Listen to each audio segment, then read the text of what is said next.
Hello, Kate speaking. Hey, sorry about that. Call must have dropped. The network out here is garbage. No problem. It's understandable. Are you still driving? Yeah, we're not at the town yet. Hold on a sec. Andy, we almost there. We're, a little ways out.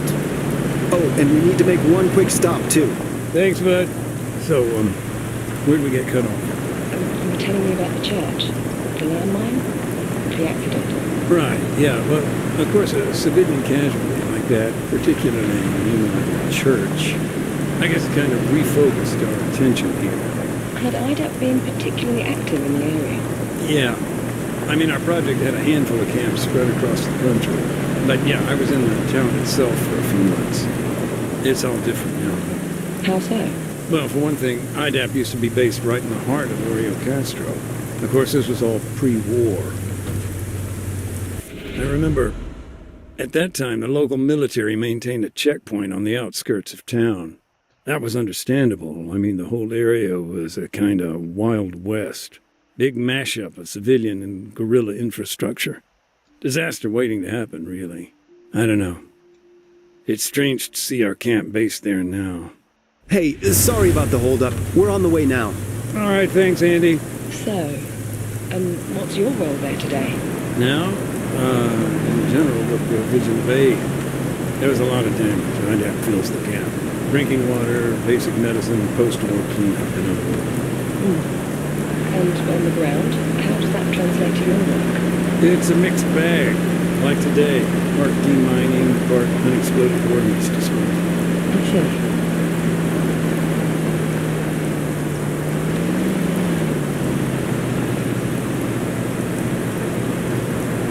Heads up, Mac. Almost there. Got it. I'm sorry about that. We're arriving now. Give me a sec.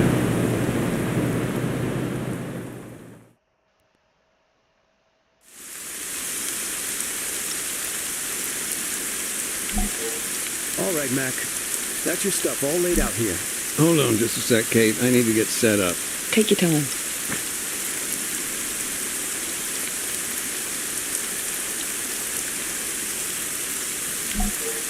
All right, then. You got everything? Detector working? You remember how to switch it on, right?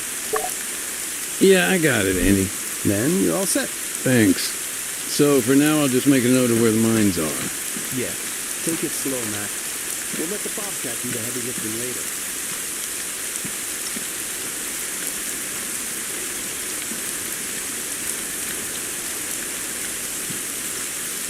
Okay, so I am not that guy who got blown up at the church, but that was what they were talking about on the phone. So this guy who I currently am, Nathan McDade, is talking to that reporter, telling her stories really about this. But I'm going up here and there's an explosion there, mines. I can't pick up the mines, but I can detect them and mark them. So let's just figure that out. I think 15 meters. Okay, cool. So I can see there's a mine.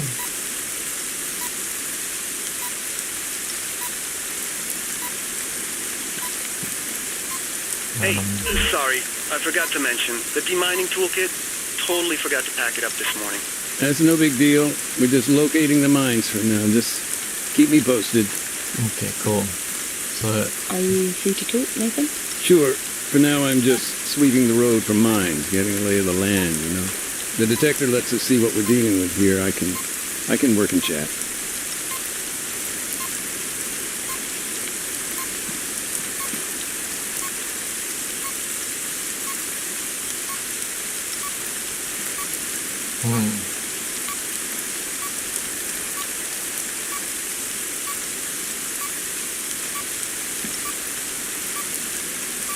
why can't I?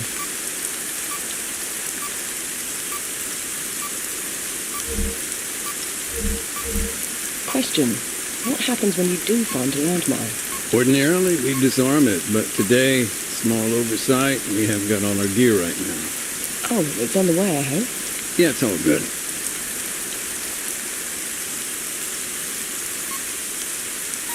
It's T. So once I've marked them here, they've been recorded on the map for everyone. I think.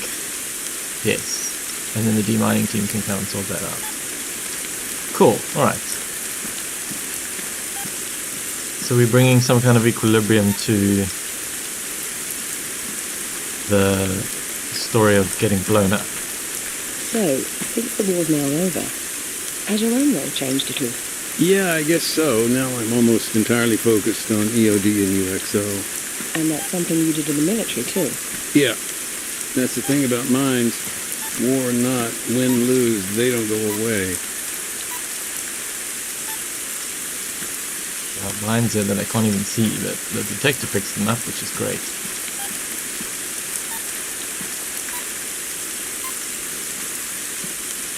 Out in the grass here. Can't even see them, but I'm really glad for this mine detector. Whew. So, I mean, they're still live. I'm just... I mustn't go too close. How many minefields are you facing on Altis? That we know of, 22. 23 including whatever's here. Plus you've got Stratus, another 4 over there, I think. I see. And can you estimate roughly how long it would take to remove them all? A lot of variables, but cleanup operation of this size, if it's only IDAP, we're talking years.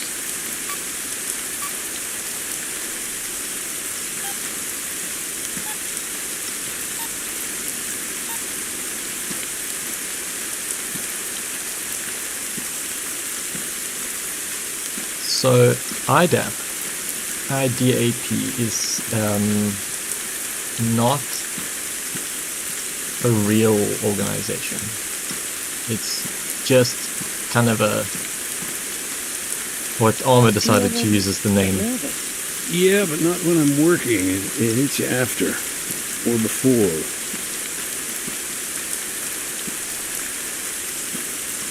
There are organizations around the world that do this type of humanitarian work. No, you can't just go volunteer to clear mines. You need to have an explosives engineering or military background, preferably, if you wanted to do this type of thing in real life. I get very excitable. Start looking at charity organizations that do this, and where can I study explosives engineering? But it's not a realistic thing to get into unless you've really got military experience.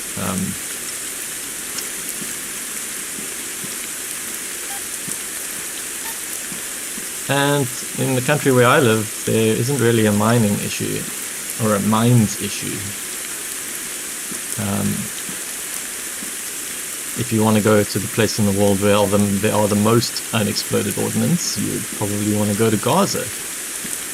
But then wait until the war is over, or ceasefire or something, and then get involved. But again, you need a serious qualification to be accepted. There's an organization called MAG, or the Mines Advisory Group, that have got some job positions open. So you can volunteer to be involved in something like that, but you'd have to relocate to Laos or the Middle East somewhere.